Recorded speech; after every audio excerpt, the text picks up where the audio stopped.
Satoshi wondered why prices kept rising and why saving money felt like a losing battle against invisible forces. His search for answers led him to Professor Ammous, who began not with Bitcoin, but with the fundamental question, what is money? Money isn't wealth, the professor explained. It's a technology for transferring value across time and space, and not all monies are created equal. Satoshi traveled back in monetary history, first encountering primitive money, seashells, beads, and rhinestones. He learned that good money needed specific properties: durability, portability, divisibility, uniformity, limited supply, and acceptability.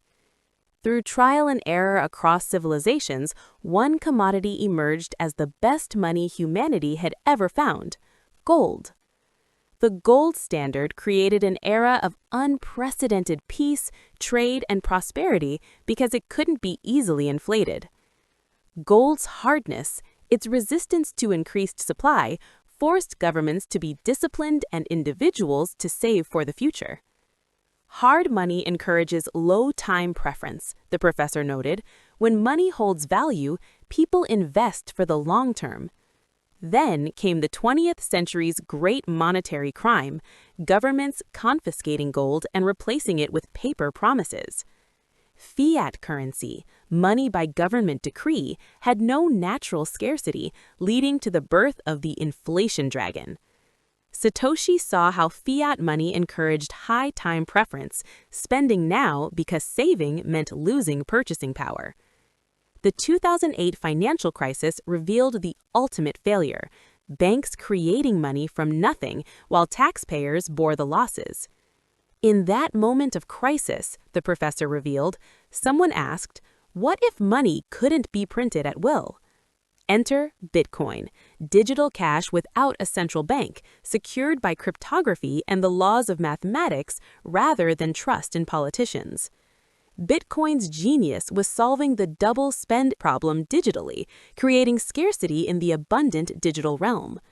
The blockchain was a public ledger that everyone could verify, but no one could alter, truth secured by energy and mathematics. Thousands of computers, nodes, around the world reached consensus without needing to trust each other, just the protocol. Bitcoin had gold's hardness, but digital advantages: perfectly divisible, easily transferable globally, and impossible to counterfeit. Bitcoin's monetary policy is written in code, the professor emphasized. 21 million coins, halving every 4 years, no exceptions. Mining, the process of securing the network, converted electricity into mathematical security, making attacks prohibitively expensive. Satoshi learned about stock to flow, how Bitcoin's predictable diminishing new supply made it harder over time than gold. This predictable scarcity meant Bitcoin couldn't be inflated away like fiat, restoring savings as a rational strategy. With sound money restored, the time preference owl returned, encouraging people to plan, build, and invest for future generations. Bitcoin wasn't controlled by any government or corporation. It was a protocol, like SMTP for email, but for value transfer. This meant anyone with an internet connection could participate in the global economy without permission from banks or governments. Satoshi saw Bitcoin as digital real estate, a scarce sovereign territory in cyberspace where you truly owned your property.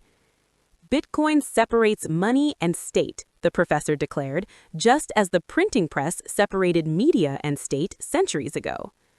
The professor warned that Bitcoin wasn't a get-rich-quick scheme, but a long-term savings technology for preserving wealth. Volatility was natural for a new, discovering market. Gold had been volatile too when it first became money. As adoption grew, Bitcoin's network effect strengthened. Each new user made it more valuable and secure for everyone. He learned to custody his own Bitcoin with private keys. Not your keys, not your coins, taking personal responsibility. Years passed, and Satoshi watched as Bitcoin survived countless attacks, predictions of doom, and market cycles. Each halving, when minor rewards were cut in half, was like a monetary heartbeat, proving the protocol's immutability. Future Satoshi had achieved what seemed impossible: true financial sovereignty, unconfiscatable savings outside the banking system. He visited Professor Ammous, who noted that Bitcoin had done what many thought was impossible: created digital scarcity. Bitcoin isn't just new money, the professor observed. It's a new social institution based on mathematical truth, not human promises. An inflation-affected friend approached future Satoshi, frustrated that his savings bought less each year. Satoshi's first question wasn't about Bitcoin's price, but about sound money principles and time preference. The friend realized he'd never thought about money's properties. He'd just used what the government gave him. Satoshi shared that Bitcoin was about more than price. It was about opting out of a system that silently taxed savers through inflation. He explained that Bitcoin wasn't against governments, but for individual sovereignty, the right to choose one's money. Bitcoin's hardest property meant it couldn't be easily changed. Its monetary policy was more reliable than any central banker's promise. He continued stacking sats, the smallest Bitcoin units, understanding that sound money was a long-term game. A global community grew around him, people running nodes, educating others, and building on Bitcoin's sound foundation. The Bitcoin standard, the professor concluded, isn't about replacing all money with Bitcoin tomorrow, but establishing a sound alternative. Satoshi realized Bitcoin's true value wasn't in making him rich, but in restoring sound money principles to a broken system. He understood that Bitcoin was the hardest money ever created, harder than gold because it couldn't be discovered in new quantities. The separation of money and state that Bitcoin enabled might be as transformative as the separation of church and state centuries earlier. Bitcoin wasn't perfect, it was still evolving, but it offered something precious in the digital age: provable scarcity and voluntary participation. He saw Bitcoin as digital real estate, a scarce, sovereign territory in cyberspace where you truly owned your property. The gold standard guardian nodded approvingly at Bitcoin, a worthy digital successor continuing the tradition of hard money.